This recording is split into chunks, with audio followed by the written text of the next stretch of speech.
Hi everyone. तो आज के इस लेक्चर में लेक्चर नंबर 3 है ये, और इसमें हम लोग देखने वाले हैं सूडो फर्स्ट ऑर्डर रिएक्शन। तो जैसे होता क्या है कि कोई रिएक्शन है जो सेकेंड ऑर्डर का है या थर्ड ऑर्डर का है, मतलब हायर ऑर्डर का रिएक्शन है, तो रिएक्शन के ऑर्डर को चेंज करना भी हमारे हाथ में होता है। हम रिएक्शन के ऑर्डर को चेंज भी कर सकते हैं। इसका मतलब ये हुआ कि किसी भी रिएक्शन का जो भी ऑर्डर होता हो, ऑर्डर को कंट्रोल किया जा सकता है, ऑर्डर को चेंज किया जा सकता है एक्सपेरिमेंटल कंडीशन को चेंज करके। तो सूडो फर्स्ट ऑर्डर रिएक्शन है वो किसको बोलते हैं? सूडो का मतलब ये होता है फॉल्स। इसका मतलब ये हुआ कि सूडो फर्स्ट ऑर्डर रिएक्शन वो फर्स्ट ऑर्डर रिएक्शन है या उस तरह का फर्स्ट ऑर्डर रिएक्शन है जो एक्चुअल में फर्स्ट ऑर्डर नहीं है, लेकिन फर्स्ट ऑर्डर को ही फॉलो कर रहा है, फर्स्ट ऑर्डर काइनेटिक्स को ही फॉलो कर रहा है। तो जैसे हमारे पास अगर कोई एक रिएक्शन है, जैसे कि हम एग्जाम्पल के लिए ले लेते हैं कि ईस्टर है हमारे पास CH3COO C2H5, ये इथाइल एसीटेट एक ईस्टर है, ये इसको वाटर के साथ ट्रीट करती है और ट्रीटमेंट के साथ में जो कैटालिटिक अमाउंट है, मतलब स्मॉल अमाउंट एसिड का भी इसमें ऐड करती है। अब ऐसा करने से क्या हुआ कि प्रोडक्ट हमारा ये बन जाता है CH3COOH प्लस C2H5OH, ये दो प्रोडक्ट बनता है हमारा। अब इस रिएक्शन का जो काइनेटिक्स होता है, जो रेट ऑफ रिएक्शन होता है, रेट एक्सप्रेशन, वो होता है rate equals to K into concentration of CH3COO C2H5। साथ ही साथ एक्सपेरिमेंटली देखा गया है कि कॉन्सेंट्रेशन ऑफ H2O भी मैटर करता है। तो रेट एक्सप्रेशन इसका ये आता है, और ये जो हम रेट एक्सप्रेशन लिखे हैं कॉफिशिएंट देख के नहीं लिखे, ये हमको पता है कि एक्सपेरिमेंटली इसका यही आता है इस पर्टिकुलर रिएक्शन का, तो हम इसको लिख दिए। अदरवाइज रेट एक्सप्रेशन इक्वेशन से नहीं लिखा जाता है ना, ये तो एक्सपेरिमेंटल होता है, इसका पावर 1 होगा या 2 होगा, ये कॉफिशिएंट से मैच ही करेगा, कोई जरूरी तो है नहीं। तो यहाँ पे क्या है ना कि ये इसका रेट लॉ एक्सप्रेशन है। तो अगर ये इक्वेशन है और अगर इसका रेट लॉ एक्सप्रेशन ऐसे लिखा हुआ है, ठीक है, यानी कि इसका रेट जो है concentration of ethyl acetate Easter है, ये इस पे भी डिपेंड कर रहा है, वाटर पे भी डिपेंड कर रहा है। इसका पावर 1 है, इसका पावर 1 है, इसका मतलब ये ऑर्डर इसका भी क्या है 1 + 1, ऑर्डर इसका है 2। This second order reaction. अगर रिएक्शन चलते टाइम, जैसे इसका अगर हम ले लें 1 मोल, इसका 1 मोल ले लें, और इसका ले लें अगर हम 1000 मोल या 100 मोल भी ले सकते हैं, 1000 मोल ले लिए, तो वाटर का जो कॉन्सेंट्रेशन है ईस्टर के कॉन्सेंट्रेशन के कंपैरिजन में तो काफी ज्यादा हो गया, 1000 टाइम्स ज्यादा हो गया ये। तो अगर ये 1 मोल है और ये 1000 मोल है, तो इसका एक ही मोल खत्म होगा ना इसके 1 मोल के साथ, क्योंकि ये 1 है, ये 1 है। अगर ये 1 कंज्यूम होता है तो ये भी 1 कंज्यूम होता है। इक्वेशन से तो यही लग रहा है कि अगर ये 1 यूज होगा तो ये भी 1 यूज होगा, तो अगर ये 1 मोल यूज होगा तो इसका भी 1 मोल यूज होगा, तो बच कितना जाएगा 999। तो इससे कॉन्सेंट्रेशन पे कितना फर्क पड़ेगा? बहुत कम, लेकिन इसका कॉन्सेंट्रेशन तो पूरा ही खत्म हो जाएगा। तो अगर इसमें से अगर हमारे पास 2 रिएक्टेंट है और दोनों रिएक्टेंट में से किसी एक रिएक्टेंट को अगर एक्सेस अमाउंट में ले लिया जाए, यहाँ पे हम मोल्स नहीं लिख के ये लिख दें कि वाटर किस में प्रेजेंट है, एक्सेस अमाउंट में प्रेजेंट है, किसके कंपैरिजन में, ईस्टर के कंपैरिजन में। तो अगर ये एक्सेस है तो इसके कॉन्सेंट्रेशन पर रिएक्शन के टाइम के साथ कोई बहुत खास फर्क नहीं पड़ेगा। इसका कॉन्सेंट्रेशन शुरू में जितना रहेगा, रिएक्शन के बाद भी ऑलमोस्ट उतना ही रहेगा। तो कॉन्सेंट्रेशन में बहुत माइन्यूट चेंज होगा तो उसको हम लोग नेग्लिजिबल मान लेते हैं, या फिर ये भी कर सकते हैं कि concentration of water should be constant. ये वाटर का कॉन्सेंट्रेशन क्या हो जाएगा? कांस्टेंट। कांस्टेंट क्यों हो जाएगा? Because it is taken in excess amount. तो जब ये कांस्टेंट है, इसका कॉन्सेंट्रेशन भी नहीं बदलेगा, तो ये भी एक तरह से कांस्टेंट हो गया। इसका कॉन्सेंट्रेशन अगर एक्सेस में ले ली तो कॉन्सेंट्रेशन कांस्टेंट हो गया। तो इसको क्या लिख सकते हैं? रेट इक्वल्स टू ये के और ये वाटर, ये दोनों मिलके नया कांस्टेंट के प्राइम ऐसे लिख देते हैं, और CH3 COO C2H5 ये हो गया। अब इसका पावर कितना हो गया? ये 1, और ऑर्डर अब इसका क्या हो गया? ऑर्डर इसका हो गया 1। तो पहले ये सेकंड ऑर्डर था, अब ये फर्स्ट ऑर्डर काइनेटिक्स को फॉलो करने लगा। लेकिन हम पहले ये लिखे थे, बाद में इस एक्सप्रेशन को लिखे। तो ये बाद में क्यों लिखे, ये एक्सप्रेशन क्यों आया अभी? क्योंकि हम वाटर को क्या कर दिए, एक्सेस में ले लिए। एक्सेस में लेने से क्या हुआ, एक्सेस में लेने से वाटर का कॉन्सेंट्रेशन कांस्टेंट हो गया। तो कांस्टेंट इनटू कांस्टेंट, ये कांस्टेंट हो गया और ये भी constant, that will be new constant, that will equal to new constant के प्राइम मान लिए उसको हम, और इसको वैसे ही लिख दिए। तो पहले ऑर्डर 2 आ रहा था एक्सप्रेशन के बेसिस पे, अब एक्सप्रेशन के बेसिस पे 1 आ रहा है। तो ये ऑर्डर 1 नहीं है इसका ओरिजिनल तो इसका 2 है। तो ये ऑर्डर, ये फर्स्ट ऑर्डर रिएक्शन नहीं है, इसको हम लोग बोलेंगे सूडो फर्स्ट ऑर्डर रिएक्शन। तो ऐसे रिएक्शंस जो होते हैं उसको बोलते हैं सूडो फर्स्ट ऑर्डर रिएक्शन। इसका डेफिनेशन क्या होगा, इसका ऑर्डर एक्चुअल तो हायर है, लेकिन एक्चुअली में फॉलो कर रहा है फर्स्ट ऑर्डर को। तो हायर ऑर्डर रिएक्शन या कह लें कि सेकेंड ऑर्डर रिएक्शन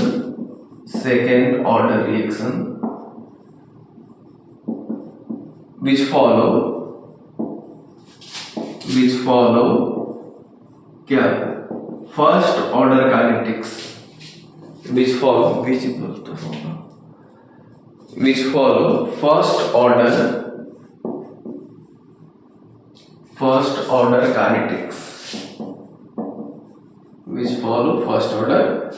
काइनेटिक्स कब फॉलो करेगा, सेकेंड ऑर्डर का है लेकिन फर्स्ट ऑर्डर कब फॉलो करेगा,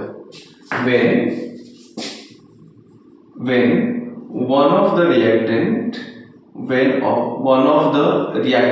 कोई एक रिएक्टेंट को क्या कर लेंगे, one of the reactant is taken in large excess amount,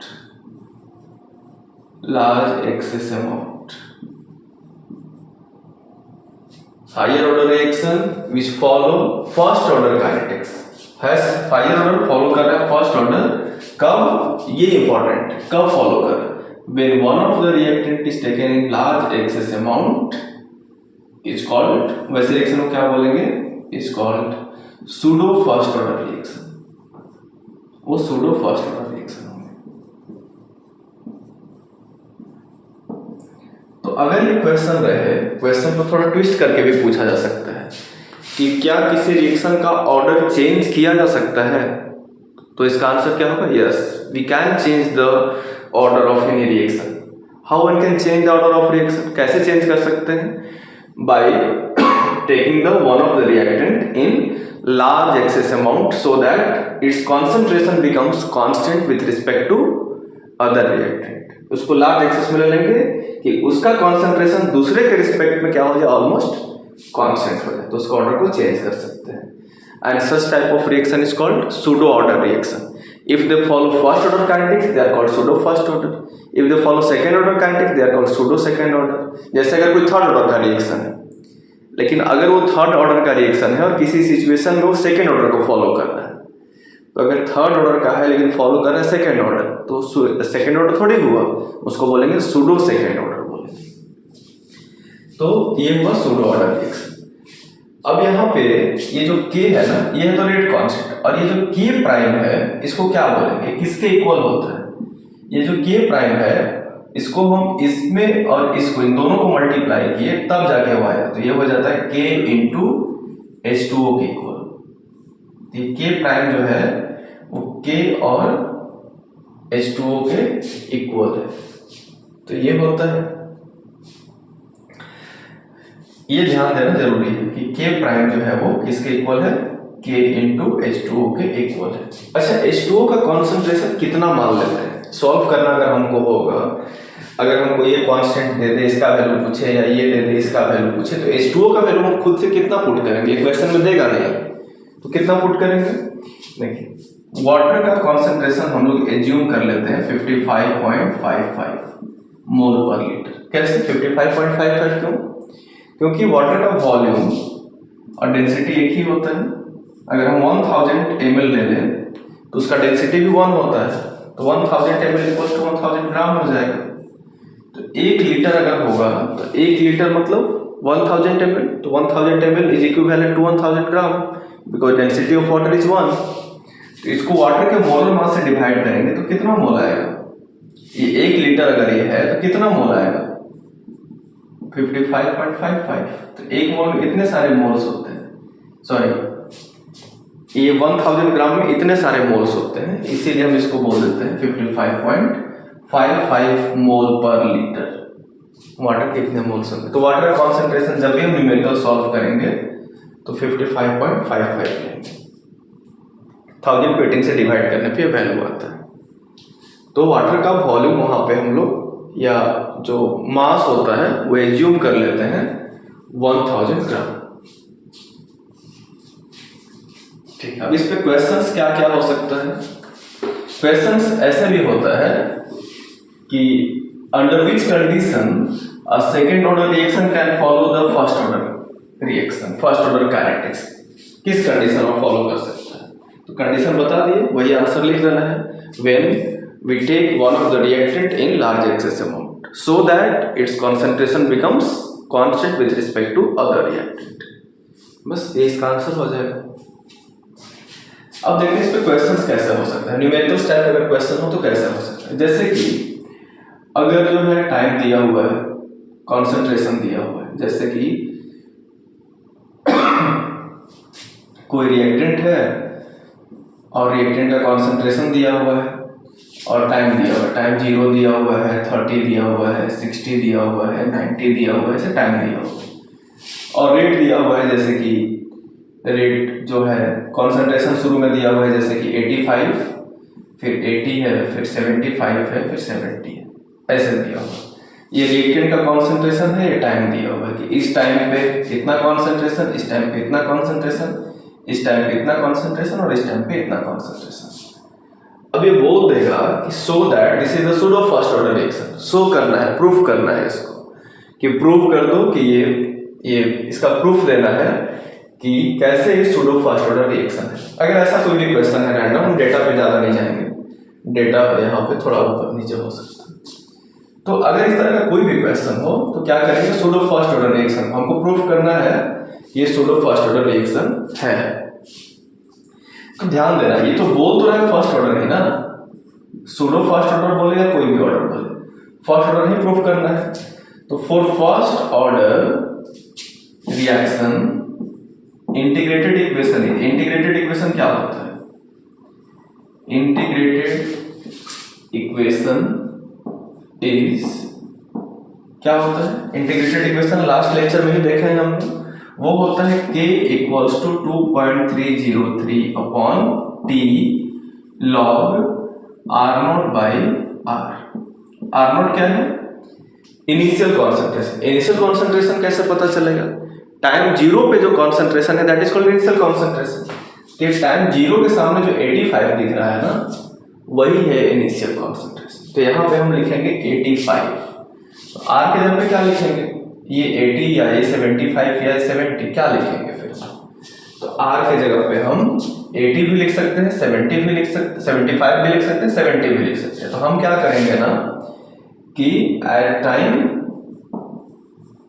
30 second मान लेते हैं कि 30 टाइम मान लेते हैं कि सेकंड में दिया हुआ है 30 सेकंड में।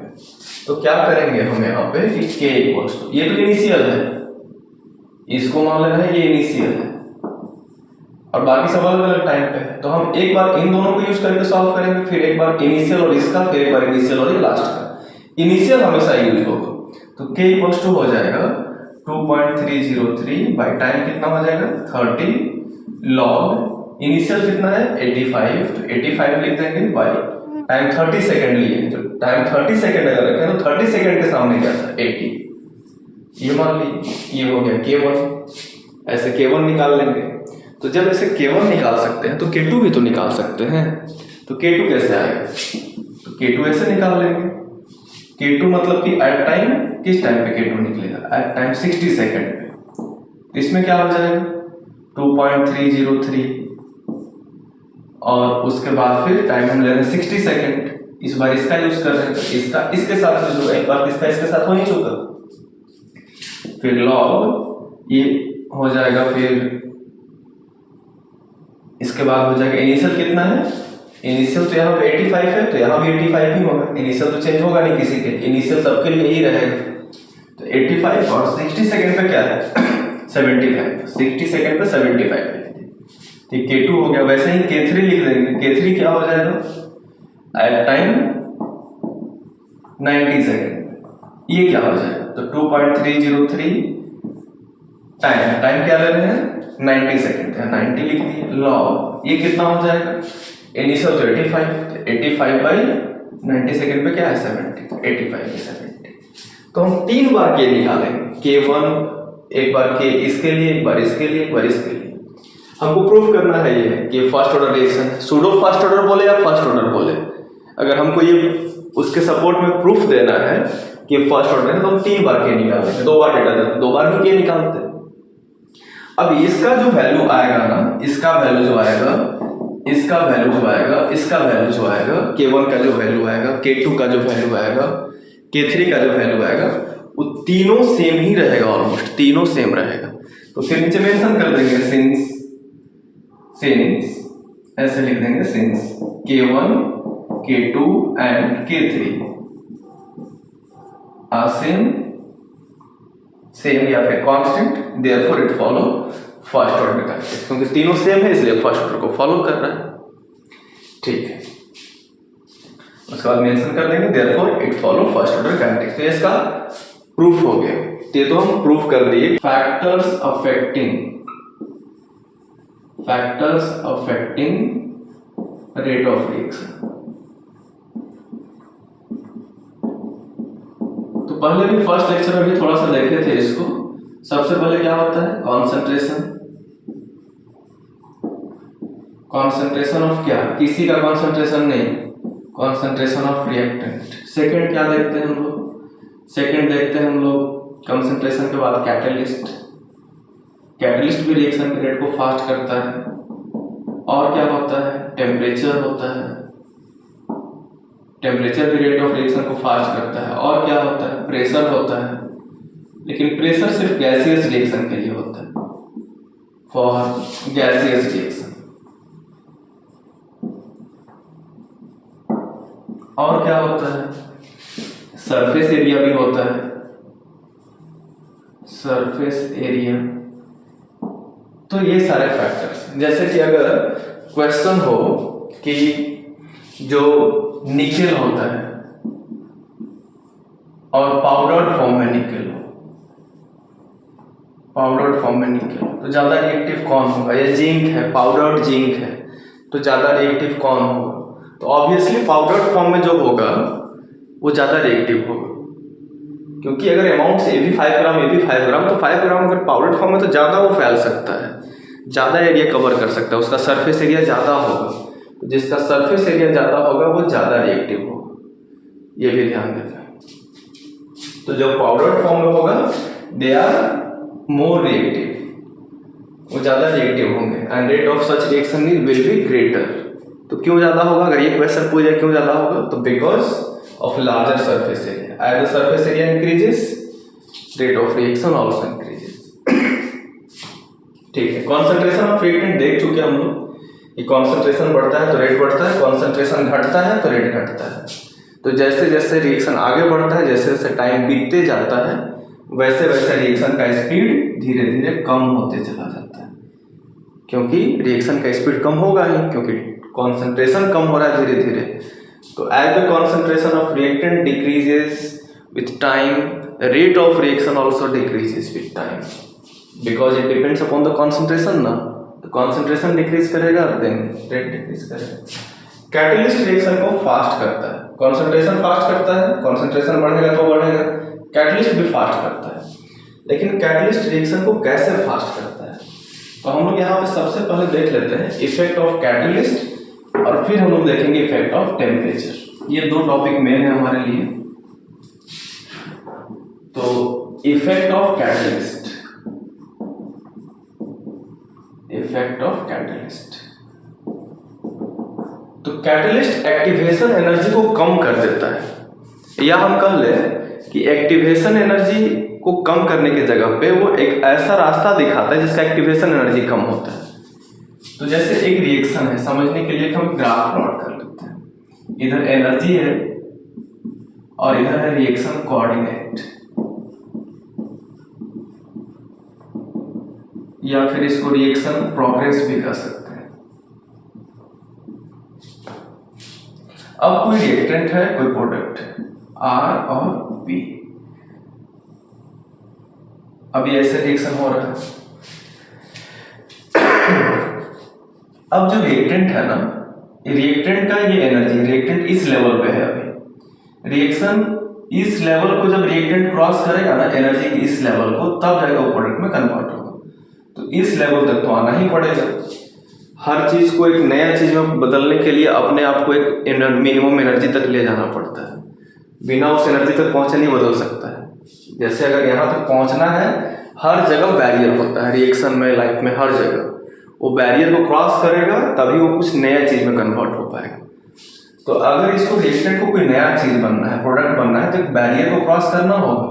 और इस एनर्जी बैरियर को ही हम लोग बोलते हैं एक्टिवेशन एनर्जी, कि रिएक्टेंट के पास कुछ एनर्जी है लेकिन उतने से काम नहीं चलेगा, कुछ और चाहिए उसको, यहाँ इतना एनर्जी उसको और चाहिए, यहाँ से यहाँ तक इस गैप के बराबर इतना एनर्जी उसको और चाहिए। इतना तो इसके पास पहले से है, लेकिन इतना ही इसके पास पहले से, इतना इसको और चाहिए, टोटल इतना चाहिए, तब जाके उसको क्रॉस करके प्रोडक्ट में बने। तो अभी कितना इसको चाहिए, जितना चाहिए उसी को बोलते हैं ई एक्ट। ई एक्ट मतलब एक्टिवेशन एनर्जी। तो रिएक्टेंट एक्टिवेशन एनर्जी को एब्जॉर्ब करेगा कहीं से और उसके बाद वो कन्वर्ट हो जाएगा प्रोडक्ट में। अब कैटलिस्ट क्या करता है, ये कैसा रिएक्शन है, बिना कैटलिस्ट वाला रिएक्शन है, मान लेते हैं अनकैटेलाइज्ड रिएक्शन, अनकैटेलाइज्ड रिएक्शन। अब अगर कैटलिस्ट होगा ना तो वो क्या करेगा कि उस रिएक्शन का एक अल्टरनेट पाथवे प्रोवाइड करेगा। ऐसे इस रिएक्शन का एक अल्टरनेट पाथ बना देगा। इसका मतलब ये हुआ कि कैटलिस्ट उसी चीज को उसी जगह पे पहुंचाता है, काम उसका भी वही है, जगह इनिशियल पॉइंट भी वही है, फाइनल पॉइंट भी वही है। मतलब रिएक्टेंट और प्रोडक्ट का जो डिफरेंस है, जैसे पहले डिफरेंस ये डिफरेंस था, ये रिएक्टेंट का लेवल, ये प्रोडक्ट का लेवल, ये डिफरेंस था, अभी भी डिफरेंस यही है। लेकिन अब इसको एक्टिवेशन एनर्जी जो पहले, इसको हम थोड़ी देर के लिए यहाँ लिख लेते हैं। अगर एक्टिवेशन एनर्जी पहले इसको E1 चाहिए होता था, तो अब क्या चाहिए E2। अब इसको इतना नहीं चाहिए, पहले इतना चाहिए था, अब इतना चाहिए। ये किस रिएक्शन का ग्राफ है, ये कैटेलाइज्ड रिएक्शन का ग्राफ है, कैटेलाइज्ड रिएक्शन। तो अनकैटेलाइज्ड रिएक्शन और कैटेलाइज्ड रिएक्शन में फर्क क्या है, फर्क ये है कि अनकैटेलाइज्ड रिएक्शन का एक्टिवेशन एनर्जी हाई होता है और कैटेलाइज्ड रिएक्शन का एक्टिवेशन एनर्जी लो होता है। इट मींस कि catalysed lowers the activation energy, catalyst lowers the activation energy, catalyst activation energy को कम करता है। तो हाँ, और कैटलिस्ट किसी चीज को फर्क नहीं करते। कैटलिस्ट के आने से रिएक्शन के इंथैल्पी पे, डेल्टा RH मतलब हुआ रिएक्शन इंथैल्पी, इस पे कोई फर्क नहीं पड़ता है। Delta G, delta RG, Gibbs energy पे कोई फर्क नहीं पड़ता है। मतलब कैटलिस्ट के आने से सीधा एक चीज याद रखना है, कैटलिस्ट के आने से न गिब्स एनर्जी बदलेगा, न रिएक्टेंट का एनर्जी बदलेगा, न प्रोडक्ट का एनर्जी बदलेगा, न गिब्स एनर्जी बदलेगा, एंथैल्पी कुछ भी नहीं बदलेगा। सिर्फ एक चीज बदलेगा कि कैटलिस्ट के आने से एक्टिवेशन एनर्जी का अमाउंट कम हो जाएगा। जो जरूरत ज्यादा था, अब जरूरत थोड़ा कम हो जाएगा। अब यही बैरियर, इसका कैटलिस्ट उसका बैरियर को कम कर देगा, बैरियर को खत्म नहीं करेगा। ये नहीं कैटलिस्ट आ गया तो बैरियर खत्म हो गया, बैरियर छोटा हो जाएगा। अब कम बैरियर को, उसका हाइट कम हो जाएगा, कम एनर्जी को क्रॉस कर जाएगा। तो कैटलिस्ट किसको बोलते हैं, catalyst are those substances which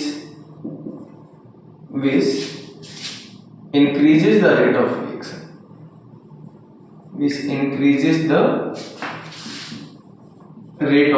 जो रेट ऑफ रिएक्शन को बढ़ाते हैं, स्पीड को बढ़ाते हैं। बट कैसे increases the rate of reaction, by providing, ये बहुत इंपॉर्टेंट है, बाय प्रोवाइडिंग देम, उसको प्रोवाइड करेगा उस रिएक्शन को, क्या, by providing them an alternate pathway एक दूसरा रास्ता दिखाएगा उसको कि ऐसे भी जाया जा सकता है, एन अल्टरनेट पाथवे, लेकिन एक कैटलिस्ट के आने के बाद ही होगा। An alternate pathway whose activation energy whose E act मतलब कि activation energy, whose activation energy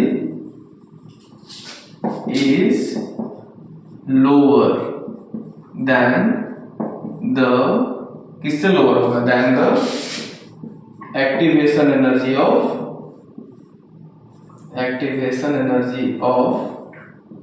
अनकैटेलाइज्ड reaction. Uncatalysed से उसका एनर्जी कम होगा, अनकैटेलाइज्ड रिएक्शन ये होता है, उसका एनर्जी कम होता है। तो ऐसे करके हमको लिखना है प्रॉपर इसी टाइप से कि catalyst are those substances which increases the rate of reaction. How they increases the rate of reaction? By providing them an alternate pathway whose activation energy is lower than the activation energy of uncatalyzed reaction. And then graph plot कर देंगे और ज़्यादा clear हो जाएगा। एक चीज यहाँ पे इम्पोर्टेंट है मेंशन करना कि कैटलिस्ट only lowers ई एक्ट, सिर्फ एक्टिवेशन है जो कम करता है। इट डू नॉट अफेक्ट किसको अफेक्ट नहीं करता है, डेल्टा एच को अफेक्ट नहीं करता है, डेल्टा जी को अफेक्ट नहीं करता है, ये सबको अफेक्ट नहीं करता है, ना इंथैल्पी को चेंज करता है ना गिब्स एनर्जी को चेंज करता है, बस वहां तक पहुंचने में हेल्प करता है, वहां तक टाइम कम लगेगा पहुंचने में बस। तो ये था इफेक्ट ऑफ कैटलिस्ट। अब हम लोग देखते हैं इफेक्ट ऑफ टेम्परेचर।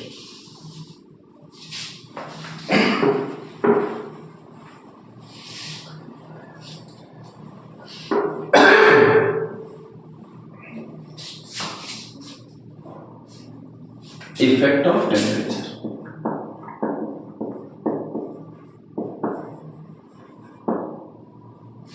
टेम्परेचर का इफेक्ट क्या होता है? इन जनरली क्या होता है? On increasing the temperature,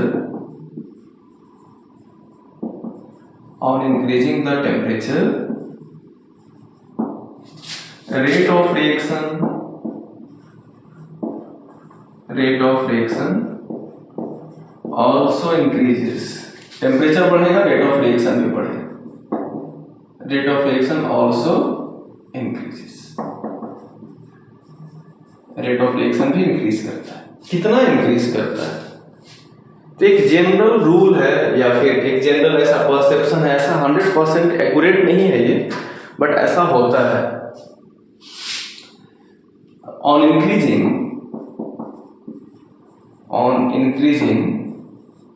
temperature, on increasing the temperature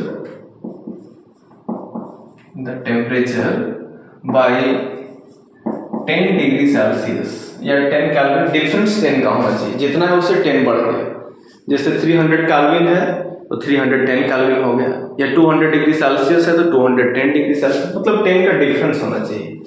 on increasing the temperature by 10 degree Celsius, rate of reaction get doubled,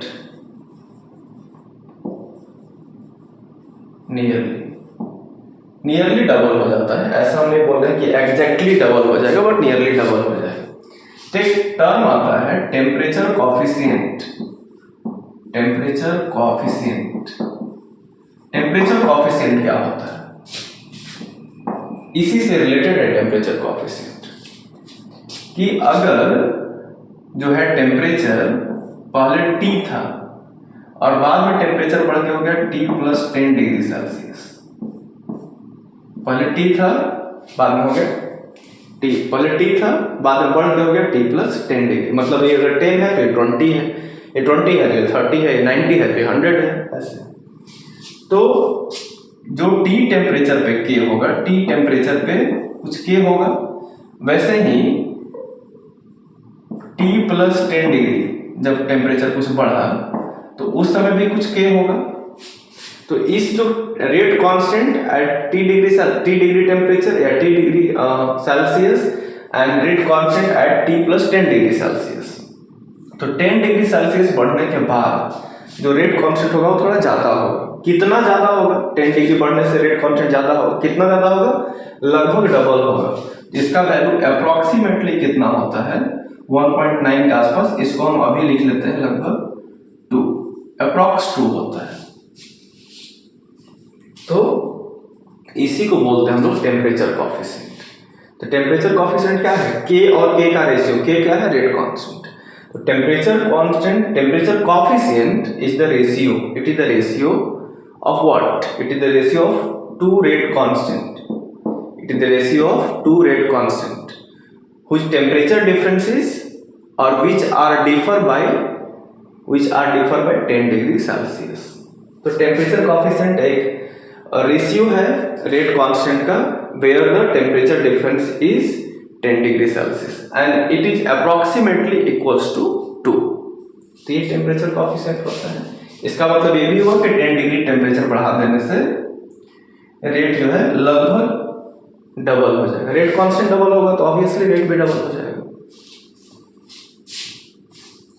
तो यहाँ पे हम रेट लिखे हैं और यहाँ पे के से इसको डिनोट किए हैं, रेट कांस्टेंट लिखे हैं एक्सप्रेशन। लेकिन अब एक चीज है, तो अप्रॉक्स हुआ, एग्जैक्ट कोई ऐसा तरीका है जिससे हम पता कर सके कि कितना होगा? जैसे हम 15 डिग्री बढ़ा दें तो ये तो 10 डिग्री बढ़ाएंगे तो डबल होगा, 15 बढ़ाएंगे तो क्या होगा, 19 बढ़ाएंगे तो क्या होगा, 100 बढ़ाएंगे तो क्या होगा, 200 बढ़ाएंगे तो क्या होगा। तो एक रिलेशनशिप दिया गया जिसको हम बोलते हैं रिलेशनशिप बिटवीन E मतलब activation energy and rate constant के।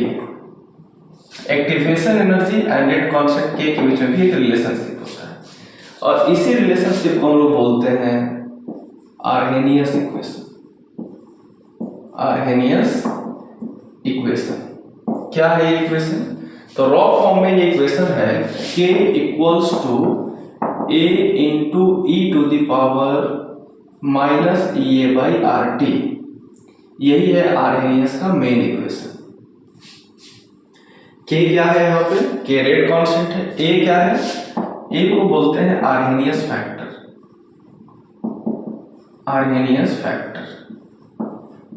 यार इसको हम लोग आगे देखेंगे, इसको कॉलिजन फ्रीक्वेंसी भी कहते हैं। कॉलिजन फ्रीक्वेंसी ये इंपॉर्टेंट टॉपिक है, इससे क्वेश्चन भी होता है कि what is collision frequency. Definition होता है, डेफिनेशन पूछा जाता है इसका अक्सर बोर्ड्स में। तो देखेंगे हम लोग इसका डेफिनेशन, अभी देख लेते हैं बाकी टर्म्स क्या है। ई तो एक्सपोनेंट है, ये पता ही है।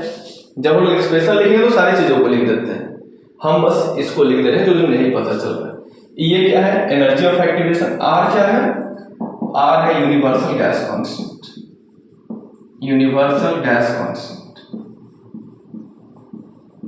और T क्या है? Kelvin temperature. केल्विन में होना चाहिए टेम्परेचर। T है केल्विन टेम्परेचर। अब यहां पे T केल्विन टेम्परेचर हो गया। अब ये आर्हेनियस इक्वेशन क्या ऐसे ही लिखा जाता है या इसी चीज को लिखने का कोई दूसरा तरीका भी है? इसको लिखने का दूसरा तरीका, तो दूसरे तरीके से कैसे लिखेंगे? ऐसे लिखा रहेगा तो हम पहचान लेंगे क्या आर्हेनियस इक्वेशन। कोई दूसरे तरीके से लिख देगा तो वैसे भी तो पहचानने आना चाहिए कि हाँ वही चीज है, बस दूसरे तरीके से लिखा हुआ है। तो इसको ऐसे भी लिखते हैं। अब थोड़ा सा मैथमेटिकली इसको हम चेंज करते हैं। जैसे अगर हम नेचुरल लॉग ले लें, दोनों तरफ नेचुरल लॉग ले लें, तो ये हो जाएगा ln k equals to ln a into e to the power minus EA by RT। अब ये तो ln k हो गया। अब ये हो गया जैसे log a इंटू बी होता है, तो क्या होता है? ln a plus ln b, मतलब log a into b, log a plus log b ऐसा होता है। तो यहाँ पे हम ln लिए नेचुरल लॉग लिए हैं, तो ये क्या हो जाएगा? ln a फिर प्लस ln, यहाँ पे a के जगह पे ये है पूरा और b के जगह पे ये पूरा है, तो b की जगह पे पूरा लिख देंगे e to the power minus E A by R T. इसके जगह पे ये लिखे a प्लस बी, तो a लिख दिए, फिर प्लस लिख दिया, b की जगह पे पूरा था तो b की जगह पे पूरा लिख दिया। ये a की जगह पे था, ये b की जगह पे था।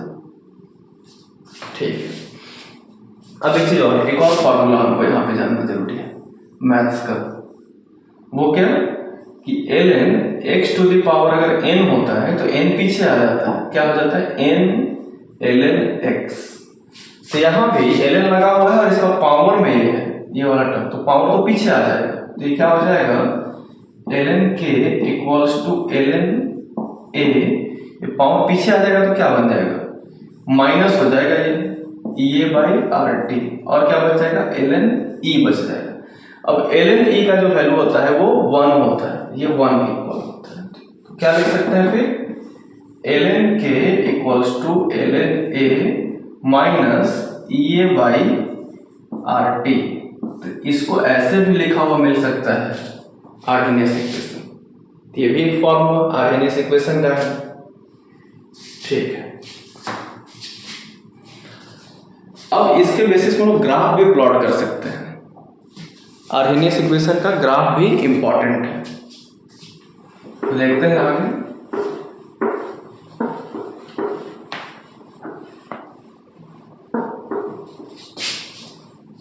और कैसे लिख सकते हैं, अब इस ln को हम अगर लॉग में कन्वर्ट करके लिखें तो कैसे लिखेंगे 2.303 लॉग के, ln को लॉग बनाना है तो 2.303 से इंटू करना पड़ता है। वैसे ही ln a के जगह पे क्या लिख देंगे 2.303 लॉग a, फिर हो जाएगा, इसमें तो ln है नहीं तो इसमें 2.303 नहीं लगाएंगे, ये हो जाएगा E A by R T minus E A by R T. अब अगर हम 2.303 से सबको डिवाइड करते हैं तो क्या हो जाएगा, ये log के या कैंसिल हो जाएगा, इसको भी डिवाइड कर देते तो ये भी कैंसिल हो जाएगा, log a हो जाएगा। ये सब में डिवाइड करेंगे तो इसमें इसमें इसमें सब में डिवाइड करना पड़ेगा, तो क्या हो जाएगा E A by 2.303 R T, ये हो जाएगा। तो ये भी एक आर्हेनियस इक्वेशन का फॉर्म है, तो ये भी फॉर्म इंपॉर्टेंट है, इस पे भी न्यूमेरिकल्स होते हैं और ग्राफ भी इसके बेसिस पर भी हम लोग देखेंगे। तो ग्राफ देख ही लेते हैं पहले कैसे इसके बेसिस पे ग्राफ प्लॉट करेंगे। अगर इसको हम थोड़े देर के लिए मान लें कि ये क्या है y है, इसको मान लें क्योंकि इसमें ही टेम्परेचर है, इसको हम मान लें mx है और इधर मान लें c है। अच्छा, तो हम एक ग्राफ प्लॉट करते हैं, इस तरीके से ग्राफ प्लॉट करते हैं। अब इस ग्राफ में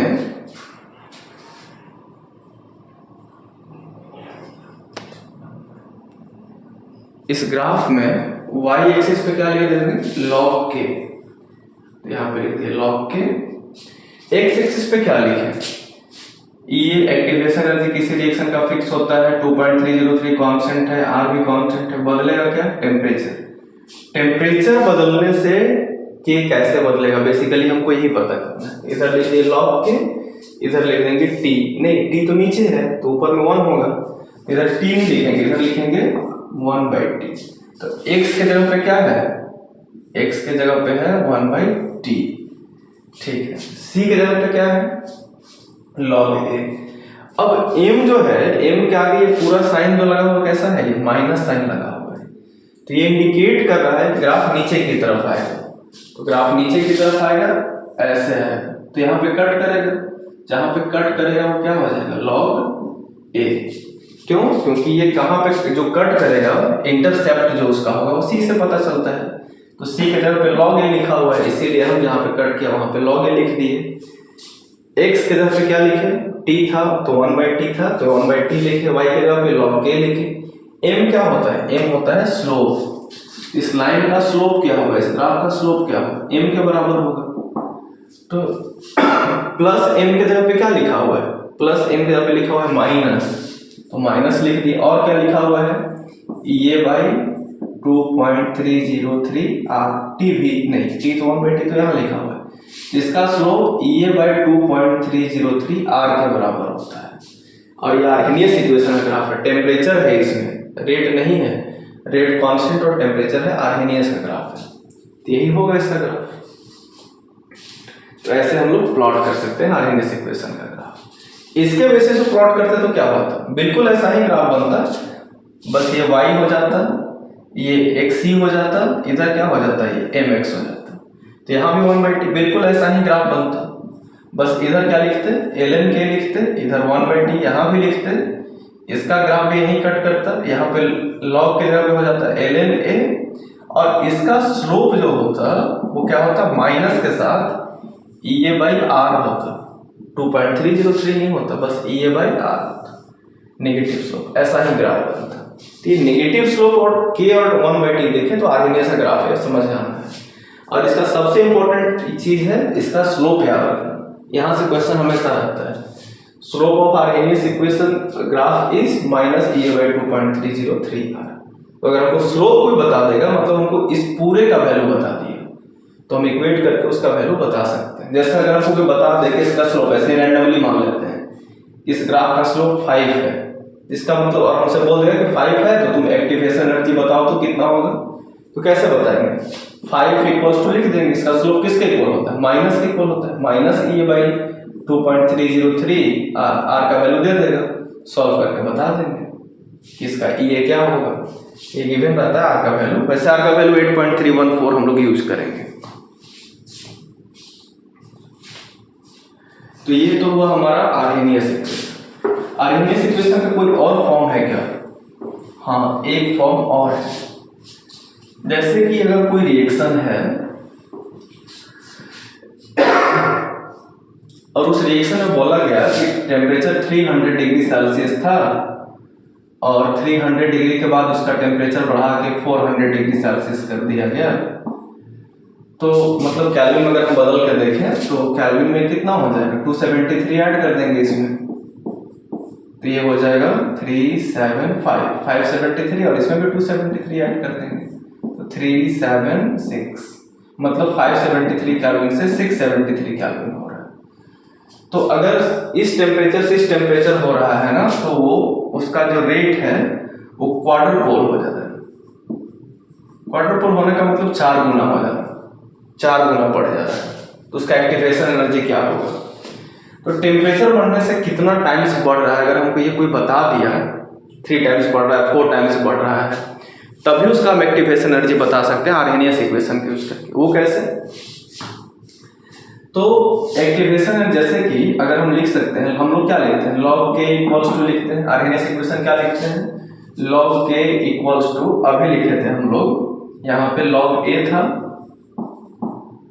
उसके बाद था माइनस EA/2.303 RT, ये था हमारा आर्हेनियस इक्वेशन। अभी इसको y माने थे, इसको c मान लिए थे, इधर mx माने थे। तो अगर हम एक टेम्परेचर मान लेते हैं T1, तो उस समय K1 हो जाएगा वैल्यू। उसी समय हम K2 के लिए अगर लिखना चाहें, जैसे सेकंड इस टेम्परेचर पे मान लेते हैं वैल्यू K1 था, रेट कांस्टेंट, इस पे मान लेते हैं K2 था, तो कैसे हो जाता है, K2 equal to log A, reaction का A नहीं बदलेगा और न ही एक्टिवेशन एनर्जी बदलेगा, वो सेम रहेगा, 2.303 RT2, ऐसे हो जाएगा। अब क्या करेंगे हम कि K2 से K1 को डिवाइड कर देंगे, सब्सट्रैक्ट कर देते हैं, तो इक्वेशन 2 माइनस इक्वेशन 1, 2 से 1 को माइनस कर दे तो क्या हो जाएगा, log K2 minus log K1 हो जाएगा, ये हो जाएगा। इधर क्या हो जाएगा, 2 से 1 माइनस करेंगे तो a से a तो माइनस हो जाएगा, log a में से log a माइनस, तो कैंसिल, तो 2 बच गया हमारा, तो 2 में है EA/2.303 RT2 माइनस, इसमें से माइनस कर देंगे कौन, 1 को, तो 1 को माइनस करेंगे तो इसका वैल्यू है EA/2.303 RT1। अब ये माइनस माइनस प्लस हो जाएगा, तो ये log K2/K1 लिख सकते हैं, इसको log a minus log b, log a minus log b क्या होता है, log a/b, तो उसी बेसिस पे इसको क्या लिख सकते हैं, ये दिख रहा होगा, हाँ इसी बेसिस पे हम क्या लिख सकते हैं, log K2/K1 इक्वल्स टू, ये प्लस हो जाएगा, पहले लिख देते हैं EA/2.303 RT1 और ये माइनस पीछे लिख देते हैं EA/2.303 2.303 RT2 ऐसे होंगे।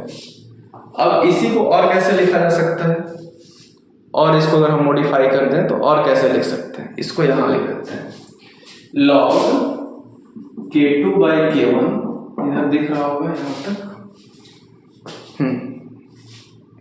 अब EA/2.303 R वो कॉमन ले लिए, तो EA/2.303 R अब कॉमन ले लिए ये, तो क्या हो गया 1/T1 माइनस 1/T2। ये तो एक आर्गेनियस इक्वेशन का फॉर्म ये भी है। तो ये तब यूज होगा जब हमको दो टेम्परेचर बता देगा कि इतना टेम्परेचर बढ़ाने से रेट इतना टाइम्स बढ़ गया है, तो उसका EA फाइंड आउट करके बताओ EA कितना होगा। तो अगर क्वाड्रुपल बोल देगा कि 4 टाइम्स बढ़ गया, जैसे अभी हम देख रहे थे कि इतना से इतना दे देगा, तो कैसे सॉल्व करेंगे।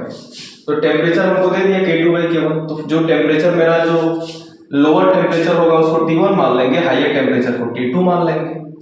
तो यहाँ पे टेम्परेचर का वैल्यू रख देंगे, क्वाड्रुपल बोला तो यहाँ पे लॉग रख देंगे, डबल बोलता तो 2 रख देते, क्वाड्रुपल बोला तो K2/K1 का वैल्यू बता रहा है, डबल क्वाड्रुपल बोल के। ट्रिपल बोलता तो K2/K1 3 होता, डबल बोला तो K2/K1 2 हो गया, क्वाड्रुपल बोला तो K2/K1 4 हो जाएगा, तो log 4 हो जाएगा ये EA/2.303।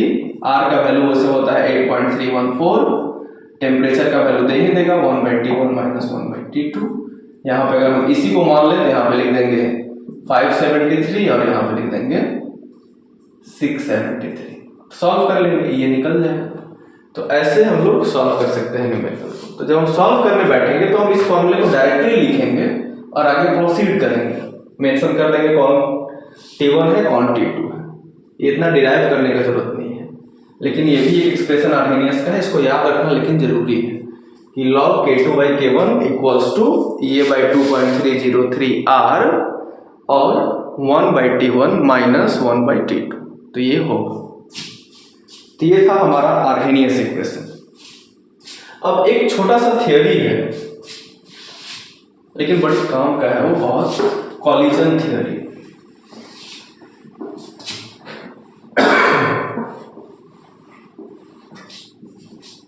कॉलिजन थियरी क्या है?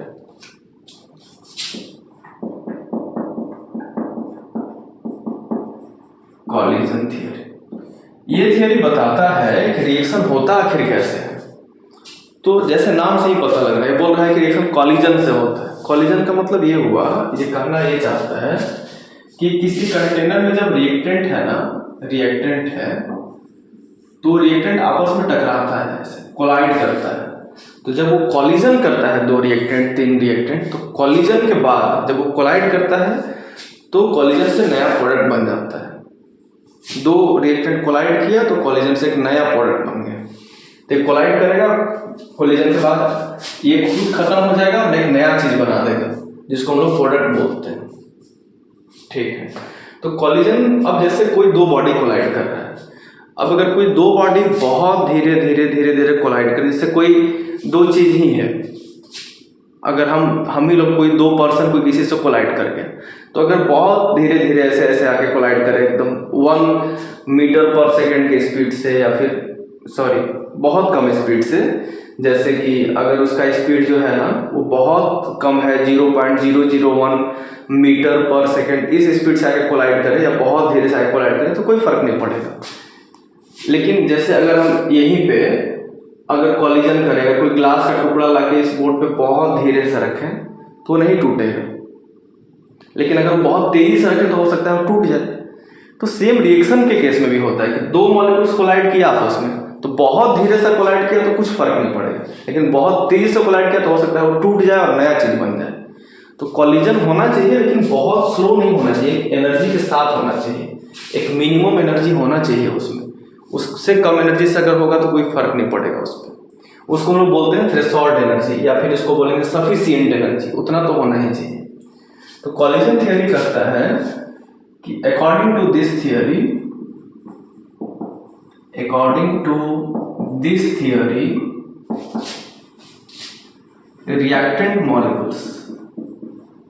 reactant molecules collides with sufficient energy sufficient energy, या इसी एनर्जी को लोग थ्रेशोल्ड एनर्जी भी कहते हैं। अभी देखते हैं थ्रेशोल्ड क्या होता है।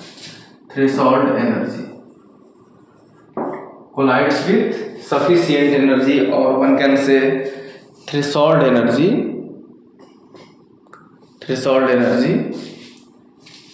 collides with sufficient energy and with proper orientation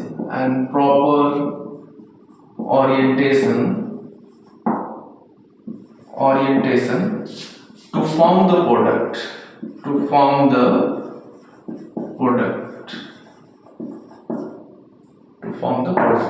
तो कॉलिजन थ्योरी में यही बोला गया है कि रिएक्टेंट मॉलिक्यूल्स कोलाइड करते हैं आपस में, कैसे? विद सफिशिएंट एनर्जी, मतलब एक सफिशिएंट एक खास एनर्जी के साथ, बहुत कम एनर्जी से नहीं कोलाइड करते हैं, with sufficient energy and then with proper orientation also, मतलब एक प्रॉपर डायरेक्शन से, नहीं कि जिधर से मन उधर से कोलाइड कर लिए, एक प्रॉपर डायरेक्शन से कोलाइड करते हैं टू फॉर्म द प्रोडक्ट। अभी जो थियरी है ना, रिएक्टेंट कैसा भी हो, बहुत बड़ा रिएक्टेंट हो, टेट्राहेड्रल हो, स्क्वायर प्लेनर हो, कैसा भी, ज्योमेट्री कुछ भी हो, सबको ये मान लिया है कि सब स्फेरिकल ही होता है। सब ये थियरी जो है ना, सब सारे रिएक्टेंट मॉलिक्यूल्स को, चाहे वो कैसा भी हो, सबको हार्ड स्फेयर मान के चलते हैं कि सब स्फेरिकल और ये सब हार्ड होते हैं। ये इसका लिमिटेशन भी है, ऐसा नहीं मानना चाहिए, क्योंकि सब मॉलिक्यूल का ज्योमेट्री अलग अलग होता है, हार्ड स्फेयर नहीं मानना चाहिए। जैसे अगर ये पूछ दिया जाए कि व्हाट इज द लिमिटेशन और ड्रॉबैक्स ऑफ कॉलिजन थ्योरी, तो हम क्या बोलेंगे, इसका क्या ड्रॉबैक्स है? ड्रॉबैक्स ये है कि this theory ignores the geometry of molecule, किसी भी मॉलिक्यूल की ज्योमेट्री को इग्नोर करता है टोटली, सबको स्फेयर ही मान के चलता है। It ignores the geometry of reactant molecules, it only assumes that molecules, reacting molecules are hard spheres। तो ये इसका लिमिटेशन भी है। खैर, तो कॉलिजन थ्योरी क्या कहता है कि रिएक्टेंट मॉलिक्यूल्स एक सफिशिएंट एनर्जी के साथ और प्रॉपर ओरिएंटेशन से कोलाइड करते हैं टू फॉर्म द प्रोडक्ट। तो अगर कॉलिजन थ्योरी पूछा जाए कि what is collision theory, then we have to write that according to this theory reactant molecules collides with sufficient energy or threshold energy and with proper orientation to form the product। this is all about the collision theory। और collision theory में एक expression भी दिया गया है जो Arrhenius equation को ही modify करके दिया गया है। क्या इक्वेशन क्या है कि अगर ए रिएक्टेंट और रिएक्टेंट बी आपस में कोलाइड करके प्रोडक्ट बनाते हैं, तो कॉलिजन थ्योरी के बेसिस पे, on the basis of collision theory, ये भी लिखना चाहिए, उसमें लिखना पड़ेगा on the basis of collision theory के इक्वल्स टू होगा, यहां पे हो जाएगा P, फिर हो जाएगा ZAB e to the power minus E/RT। ये क्या हो, ये ZAB क्या है, P क्या है, e to the power minus E/RT, तो समझ में आ रहा है कि ये क्या है। ठीक है, ये जो P है ना, ये है प्रोबेबिलिटी फैक्टर। इसका मतलब क्या हुआ कि जैसे दो मॉलिक्यूल आपस में कोलाइड करेगा, तो सिर्फ कॉलिजन ही इंपॉर्टेंस नहीं रखता है, सफिशिएंट एनर्जी भी होना चाहिए और ओरिएंटेशन भी प्रॉपर होना चाहिए। तो प्रॉपर ओरिएंटेशन होने का कितना प्रोबेबिलिटी है? 50% है, 20% है, 90% है। तो प्रोबेबिलिटी फैक्टर ये है। जेड क्या है? फिर आर्हेनियस इक्वेशन में जो ए लिखते थे हम लोग, कैपिटल ए, उस कैपिटल ए के जगह पे ही ये पूरा लिखा हुआ है ZAB। एक्चुअली ये कैपिटल ए ही है। इसको हम लोग क्या बोलेंगे यहाँ पे? इसको बोलेंगे कॉलिजन फ्रीक्वेंसी। किसके बीच का कॉलिजन फ्रीक्वेंसी है? यहाँ जो हम कर लिए हैं कि ए और बी के बीच में कॉलिजन होगा, तो इसीलिए हम यहाँ पे ZAB लिखे हैं। जेड यहाँ पे कॉलिजन फ्रीक्वेंसी है और ए और बी बता रहा है कि कॉलिजन ए और बी के बीच में हो रहा है। और ई तो एक्सपोनेंट है, ये एक्टिवेशन एनर्जी है, और ये जो है वो RT। तो ये सारे टर्म्स हैं, इसमें इतना लिख देंगे तो ये कॉलिजन थियरी कंप्लीट हो जाएगा हमारा। अब ये प्रॉपर ओरिएंटेशन को थोड़ा सा और समझते हैं।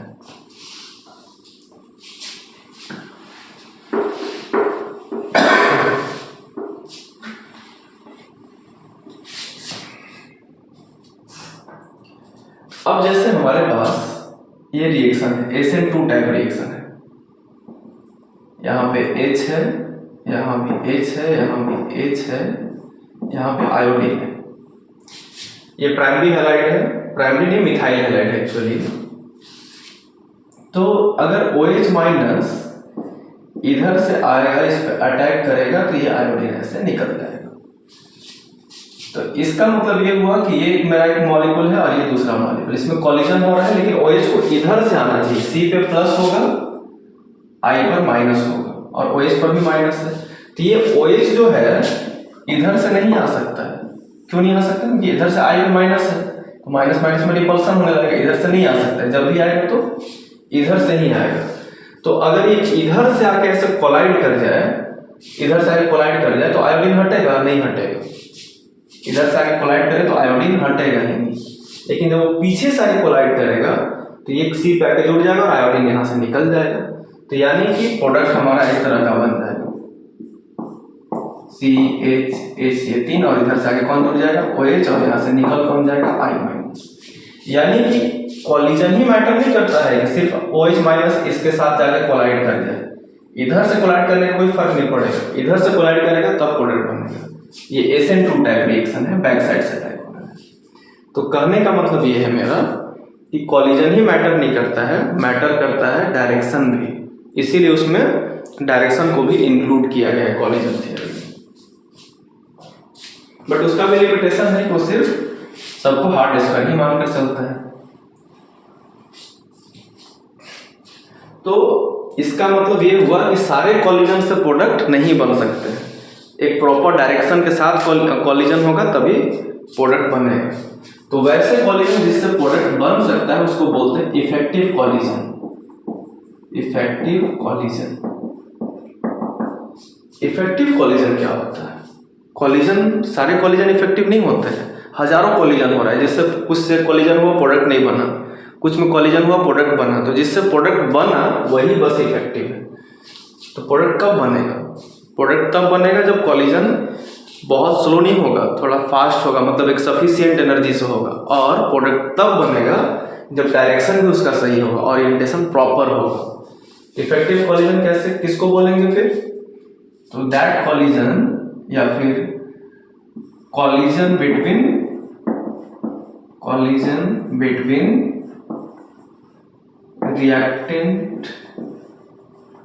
reactant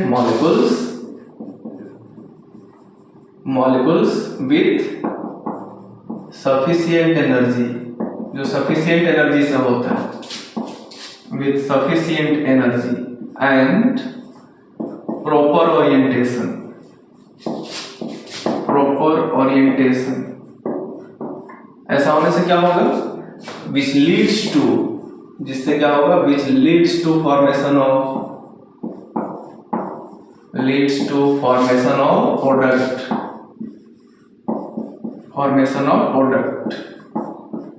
is called, which leads to formation of product is called effective collision। तो इसका डेफिनेशन बहुत बार पूछा जाता है, तो ये याद होना चाहिए।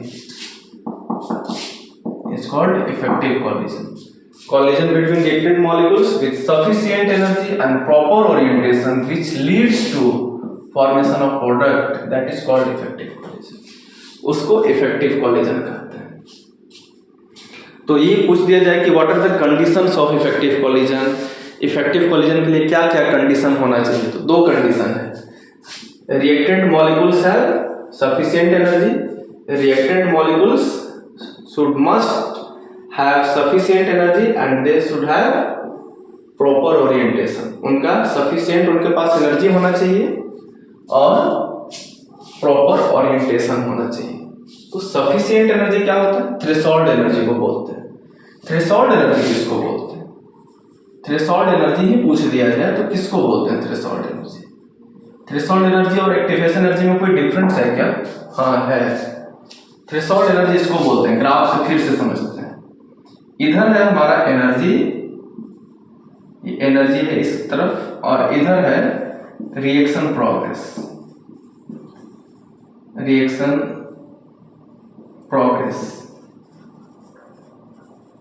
ये अब ये है रिएक्टेंट और ये है प्रोडक्ट, ये R है और ये P है। अब रिएक्टेंट इस एनर्जी को गेन करेगा, प्रोडक्ट तक पहुंच जाएगा। ठीक है, तो ये तो रिएक्टेंट का एनर्जी है। इसको इतना एनर्जी और चाहिए तब जाकर वो प्रोडक्ट में कन्वर्ट होगा। यहाँ पे एक कॉम्प्लेक्स बनता है जिसको बोलते हैं AC। AC का मतलब हो गया एक्टिवेटेड कॉम्प्लेक्स, या ट्रांजिशन स्टेट भी कह सकते हैं। इस जगह पे ट्रांजिशन स्टेट बनता है। तो रिएक्टेंट को एक्टिवेटेड कॉम्प्लेक्स बनाने के लिए जो एनर्जी चाहिए उसको क्या बोलते हैं, E एक्ट। या ये भी कह सकते हैं कि मिनिमम एनर्जी जो चाहिए रिएक्टेंट को, जो मिनिमम एनर्जी चाहिए प्रोडक्ट में कन्वर्ट होने के लिए, उसी को लोग क्या बोलते हैं, एक्टिवेशन एनर्जी। इससे ज्यादा मिलेगा तब तो प्रोडक्ट में कन्वर्ट हो जाएगा, लेकिन इससे कम, इससे नीचे जब रहेगा तो प्रोडक्ट में कन्वर्ट नहीं होगा बिना कैटलिस्ट के। कैटलिस्ट से हो सकता है। तो ये जो रिएक्टेंट को इतना एनर्जी और चाहिए, ये इतना वाला एनर्जी इसको बोलते हैं एक्टिवेशन एनर्जी। और इतना एनर्जी जीरो तो नहीं है, रिएक्टेंट पहले भी जीरो पे थोड़ी है, इतना तो है ही इसके पास पहले से। तो पहले से जो एनर्जी है वो इतना है, और ये जो एनर्जी है वो इसको इतना चाहिए प्रोडक्ट में कन्वर्ट होने के लिए। तो रिएक्टेंट का जो टोटल एनर्जी है वो कितना हो जाएगा, जितना चाहिए उसको, जितना अगर इतना मिल गया और इतना पहले से है तो टोटल मिलाकर कितना हो जाएगा। तो टोटल मिलाकर जितना हो जाएगा ना, उसी को बोलते हैं, यहां से लेके यहां तक जो हो गया, इसी को बोलते हैं हम लोग थ्रेशोल्ड एनर्जी। यही है थ्रेशोल्ड एनर्जी, ये थ्रेशोल्ड एनर्जी हो गया। तो थ्रेशोल्ड एनर्जी किसको बोलेंगे, सम ऑफ, इसको ऐसे डिफाइन कर सकते हैं, sum of energy of reactant, sum of energy of reactant and energy of reactant जो पहले से था, ये वाला energy of reactant and activation energy, ये वाला energy, and activation energy is called threshold energy, उसको थ्रेशोल्ड एनर्जी कहते हैं। तो ये हुआ थ्रेशोल्ड एनर्जी का डेफिनेशन। या इसको ऐसे भी डिफाइन कर सकते हैं, और it is the minimum energy, ऐसे भी कर सकता है, it is the minimum energy that must be pauses by किसके, कौन इसको पॉजेस करे, कौन रखेगा, reactant to get converted into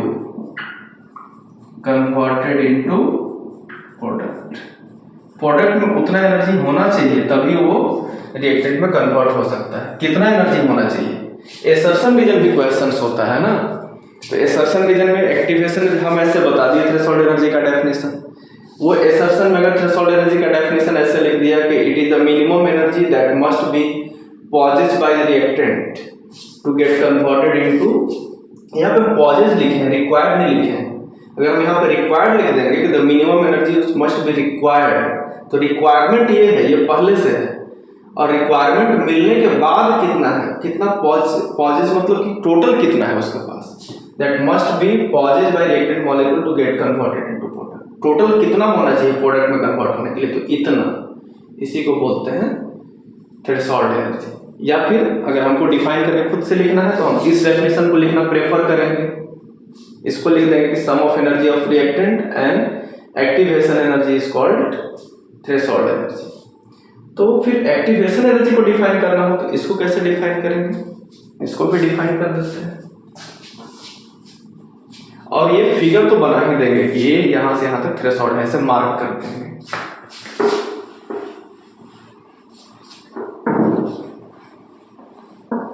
तो एक्टिवेशन एनर्जी को कैसे डिफाइन करेंगे, एक्टिवेशन एनर्जी को ऐसे डिफाइन करते हैं, ई एक्ट मतलब कि activation energy,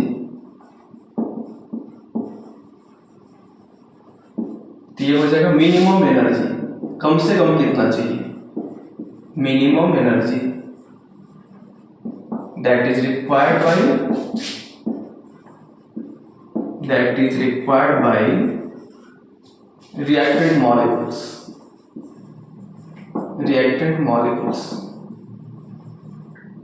to form activated complex, to form AC बनाने के लिए, to form activated complex, जिसको हम AC लिखे थे, to form activated complex,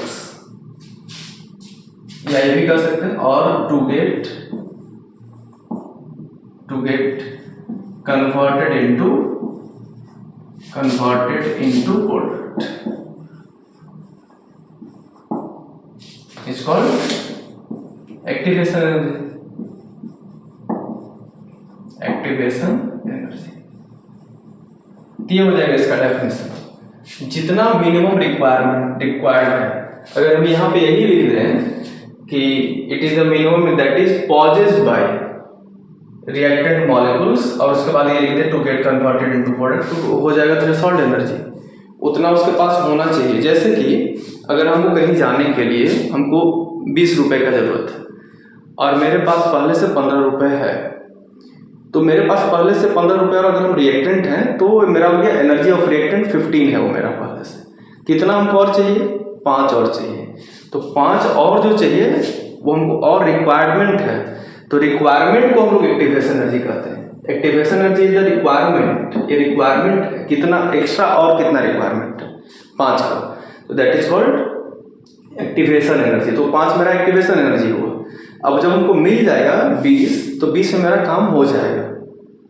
तो 20 में मेरा काम हो जाएगा, तो टोटल हमको कितना चाहिए काम होने के लिए? 20 चाहिए। टोटल तो काम होने के लिए 20 चाहिए ना, तो जो टोटल चाहिए होता है उसको बोलते हैं threshold energy.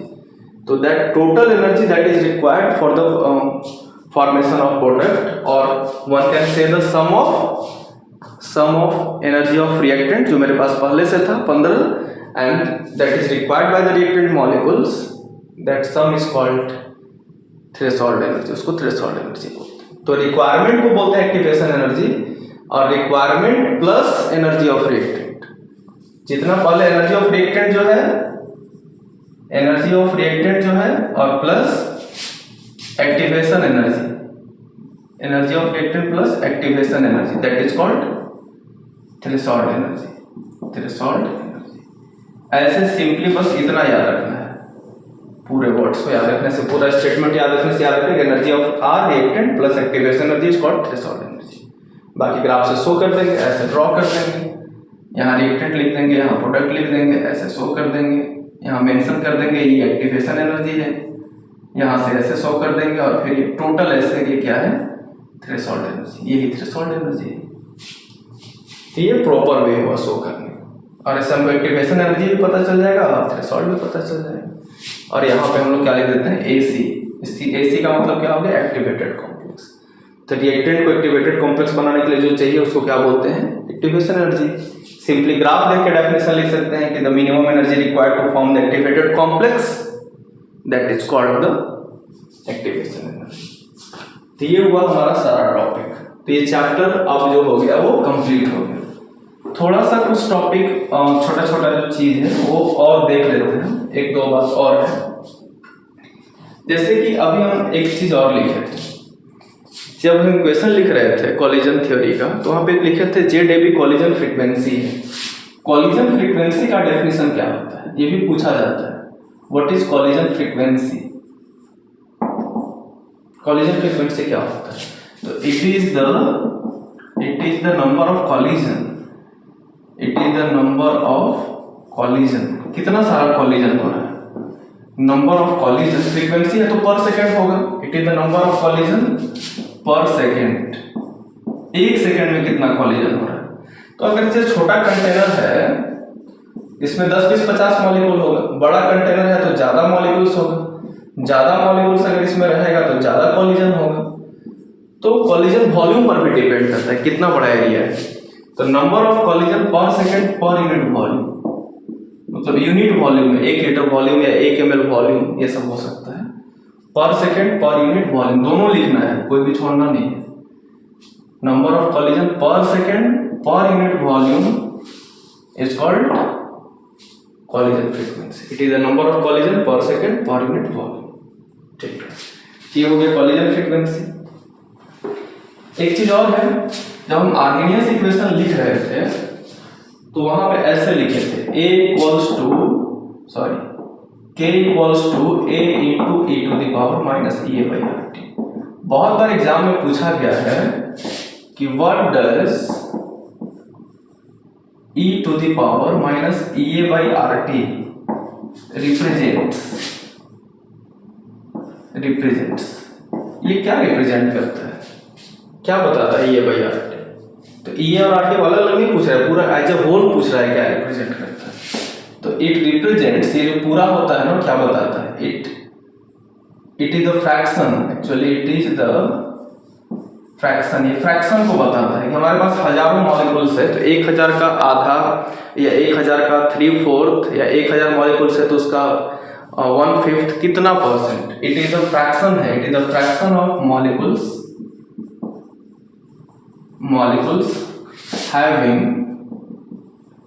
having energy greater or equal to, या तो ज्यादा है या फिर उसके बराबर है, ग्रेटर और इक्वल टू एक्टिवेशन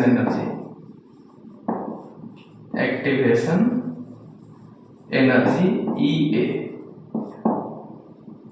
कि कितना फ्रैक्शन ऑफ मॉलिक्यूल का जो एनर्जी है वो एक्टिवेशन एनर्जी के बराबर है। जैसे हजारों मॉलिक्यूल है तो सबका एनर्जी एक बराबर नहीं होता है, कुछ का कम है, कुछ का ज्यादा है, कुछ का और ज्यादा है। तो उसमें से कितने ऐसे मॉलिक्यूल्स हैं जिसका एनर्जी एक्टिवेशन एनर्जी के या तो बराबर है या तो ज्यादा है, कितना हिस्सा का, आधा का है, 3/4 का है, कितने का है, उसी को बोलते हैं हम लोग E by e to the power minus E by R T. तो जैसे अगर हमको ये दे दे, क्वेश्चन पूछ दे कि what is the fraction of, numericals पूछ दे कि what is the fraction of molecules which energy is greater और इक्वल टू एक्टिवेशन एनर्जी, उसका कितना फ्रैक्शन है, उसका वैल्यू क्या है, फ्रैक्शन निकालने को पूछते हैं कि फ्रैक्शन कैसे निकालेंगे। और क्वेश्चन में दे दे हमको ये दे दे, ये दे दे, आर दे दे, टी दे दे, आर का वैल्यू दिया रहेगा, टी का वैल्यू, और ये भी दे दे, और पूछ दे कि फ्रैक्शन निकालो, तो कैसे निकालेंगे? फ्रैक्शन को x मान लेंगे, फ्रैक्शन को मान लेंगे, let the fraction be x, fraction be x मान लिए। अभी हमको पता है कि फ्रैक्शन इसके इक्वल होता है, तो x मान लिया और x को इसके इक्वल लिख दी, e to the power minus E by R T. ये कैसे निकलेगा फिर? ये तो एक्सपोनेंट के टर्म्स में आएगा, कैसे निकलेगा? तो ln ले लेंगे ना, ln x लिख देंगे, ये हो जाएगा ln e to the power minus E by R T. अब minus E by R T पीछे आ जाएगा तो क्या बन जाएगा? ये हो जाएगा ln x equals to minus E by R T. अभी ln e हो जाएगा, ln e का वैल्यू तो 1 हो जाता है, इसको हम इधर लिख देते हैं और दिख रहा होगा यहाँ, ऐसे लिख देंगे हम, ln e का वैल्यू होता है 1, तो इसको लिख देंगे ln x equals to minus E by R T. अब ln को बदल देंगे लॉग में, तो 2.303 हो जाएगा ये, फिर हो जाएगा log x E by R T हो जाएगा, या log x इक्वल्स टू क्या हो जाएगा? E by 2.303 R T. R का वैल्यू रख देंगे, टी का वैल्यू रख देंगे, E का वैल्यू रख देंगे, log x का वैल्यू आ जाएगा। अब सारे को सॉल्व कर लेंगे। अब सॉल्व करने के बाद जैसे मान लेते हैं कि सॉल्व करने के बाद 5 आ गया, तो log x का वैल्यू 5 आ गया। हमको तो फ्रैक्शन निकालना था, लेकिन x, तो x को इधर ही रहने देंगे, log को उधर ले जाएंगे, x इक्वल्स टू क्या हो जाएगा? Anti log 5। अगर ऐसा 5 वैल्यू रैंडम हम मान लेते हैं आया, तो एंटी लॉग 5 का वैल्यू लिख देंगे यहाँ पे, जो भी वैल्यू होगा आंसर हो जाएगा। तो एंटी लॉग 5 का वैल्यू कैसे आएगा? एग्जाम में वैल्यू दिया रहता है एंटी लॉग, ये सब का क्वेश्चन के नीचे ही मेंशन किया रहता है ब्रैकेट्स में, तो वहाँ से यूज करके लिख लेंगे, आ जाएगा सॉल्व करने का आंसर। तो ऐसे लोग इस न्यूमेरिकल्स को भी सॉल्व कर सकते हैं, इस पे बेस्ड जो है। या फिर बहुत बार ऐसे होता है ना कि जैसे हम लोग अभी देख रहे थे, आर्गेनिक इक्वेशन का ऐसे कोई फॉर्म लिखा हुआ है, लिखा हुआ है कि log a लिखा हुआ है, log k इक्वल्स टू लिखा हुआ है log a बाई, एक फॉर्म देखे थे हम लोग, E बाई 2.303 RT, ऐसे आर्गेनिक इक्वेशन लिखा जाता है। अब क्या करेगा वो एग्जाम में कि ऐसे लिख देगा,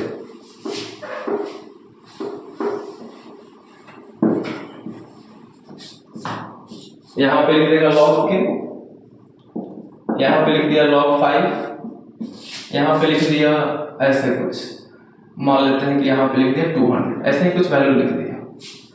अब पूछेगा कि EA कितना है, EA इसका क्या होगा बताओ। तो कैसे पता चलेगा कि EA इसका क्या होगा? तो log k के जगह पे log k, ये वाला इक्वेशन याद करना होगा हमको, उसी समय ध्यान देना होगा। log k यहाँ दिया हुआ है, log a दिया हुआ है तो ये वैल्यू होगा। अब EA by 2.303 r के जगह पे ये पूरा माइनस में दिया हुआ है, तो अगर ये पूरा दिया हुआ है तो हम यहाँ पे लिख देंगे ना माइनस EA by 2.303 RT की जगह पे क्या लिखा हुआ है, माइनस 200 लिखा हुआ है। R का वैल्यू पुट करेंगे, T का वैल्यू पुट करेंगे, माइनस माइनस कट जाएगा और फिर EA निकल जाएगा उसका। EA हमेशा प्लस में आएगा, कभी भी निगेटिव में कभी नहीं आएगा, एक्टिवेशन एनर्जी। तो ऐसे भी क्वेश्चन को कंपेयर करके सॉल्व किया जाता है।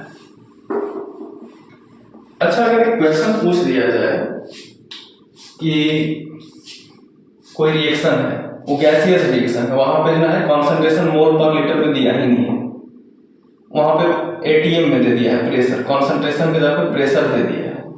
तो उसका यूनिट कैसे लिखेंगे? जैसे हम यूनिट लिखने का तरीका बताए थे कि किसी भी फर्स्ट ऑर्डर रिएक्शन हो, जीरो ऑर्डर रिएक्शन हो, सेकेंड ऑर्डर हो, उसका K का यूनिट बताना है। तो K का यूनिट बताने का फॉर्मूला बताया था, मोल पर लीटर पर सेकेंड डिवाइडेड बाई मोल पर litre to the power n। n यहाँ पे ऑर्डर ऑफ रिएक्शन था, n इक्वल्स टू था ऑर्डर ऑफ रिएक्शन। लेकिन अगर क्वेश्चन में ATM में दिया हुआ है प्रेशर, प्रेशर जो है ATM में दिया हुआ है और हमसे यूनिट पूछते K का, तो हम कॉन्सेंट्रेशन के टर्म्स में तो नहीं बताएंगे ना, फिर हमको प्रेशर के टर्म्स में ही बताना पड़ेगा। तो कैसे बताएंगे? तो सेम यही रहेगा, बस मोल पर लीटर के जगह पे उसका फॉर्मूला ऐसे बदल जाएगा थोड़ा, बस प्रेशर कॉन्सेंट्रेशन के मोल पर लीटर लिखते तो वहां पे लिख देंगे ATM पर सेकेंड और नीचे क्या हो जाएगा ATM to the power n, यही हो जाएगा। अगर जीरो ऑर्डर रहेगा तो यहाँ पे n का वैल्यू जीरो रख देंगे, फर्स्ट ऑर्डर रहेगा तो n का वैल्यू 1 रख देंगे, सॉल्व कर देंगे। प्रेशर का यूनिट अगर ATM में है तो ATM लिखेंगे, पास्कल में है तो पास्कल लिखेंगे, बार में है तो बार लिख देंगे, दोनों जगह ऊपर और नीचे। तो ये फॉर्मूला भी हम लोग यूज कर सकते हैं। जैसे हमको जीरो ऑर्डर के लिए पूछेगा तो हम n का वैल्यू जीरो कर देंगे, किसी का वैल्यू जीरो करेंगे तो 1 हो जाएगा, तो K का यूनिट क्या हो जाएगा ATM पर सेकेंड। फर्स्ट ऑर्डर के लिए क्या हो जाएगा, K इक्वल टू हो जाएगा ATM पर सेकेंड, फर्स्ट ऑर्डर रहेगा तो ATM टू द पावर 1, तो ये तो कैंसिल हो जाएगा, पर सेकेंड हो जाएगा ऐसे।